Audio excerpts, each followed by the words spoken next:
Imagine you have three different varieties from a certain crop, for example, variety A, B, and C, and you want to test which variety is the most resistant against drought stress.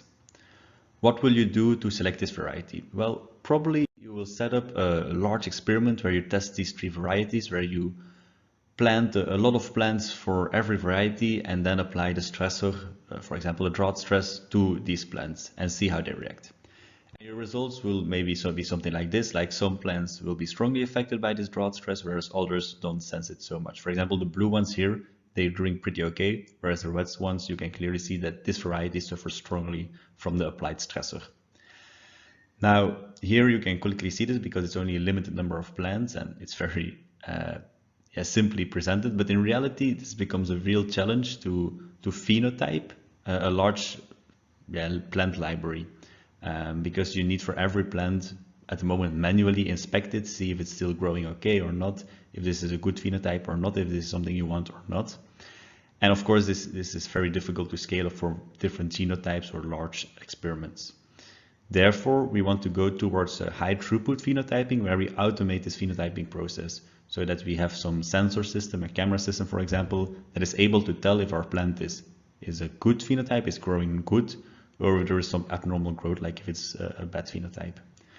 And so to test this, we can, for example, use images. So normal images can already give a lot of information, but what I'm researching is if we can use hyperspectral images for this task as well, so for this phenotyping tasks.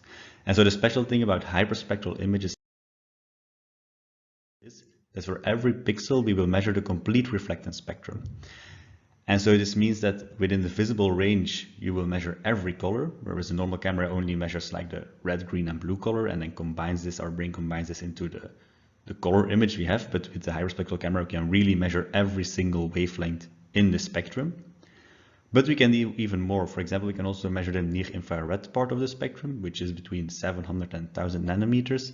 And there is also a lot of valuable information on the plant health. And then we can even go further into the infrared part. So use the shortwave infrared wavelengths to visualize things like the water absorption or protein content of your crop, which is again more information that you cannot see with the naked eye. So these hyperspectral images provide a lot of information that we then now want to use to phenotype these plants. So in this thesis, you will explore how good hyperspectral images can be used for detecting abnormal growth. For this, you will set up an experiment where you grow a number of plants and induce an abiotic stressor, for example, drought stress, to these plants and then monitoring them over time. So for monitoring these plants over time, you will have to build up an automated setup that automates this hyperspectral image collection, because we will do it at a regular basis throughout time.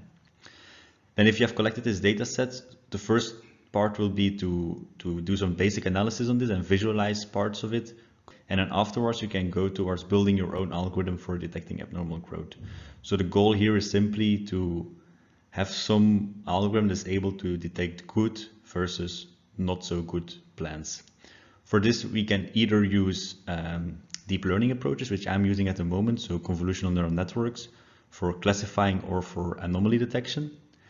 But you can also, if you prefer, build your own algorithm using pixel-wise classification of some combined images. This is a bit up to you what you want to do with it at that moment.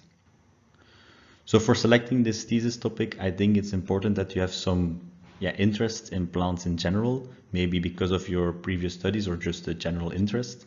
And also that you have some drive for automation and programming. This can also be because of a general interest. You don't have to have the schooling for this.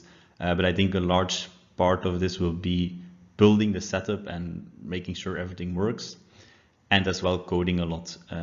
So I use Python as a programming language, and I think it would be good if you also use the same programming language and we can easily share code, and I can also more quickly help you.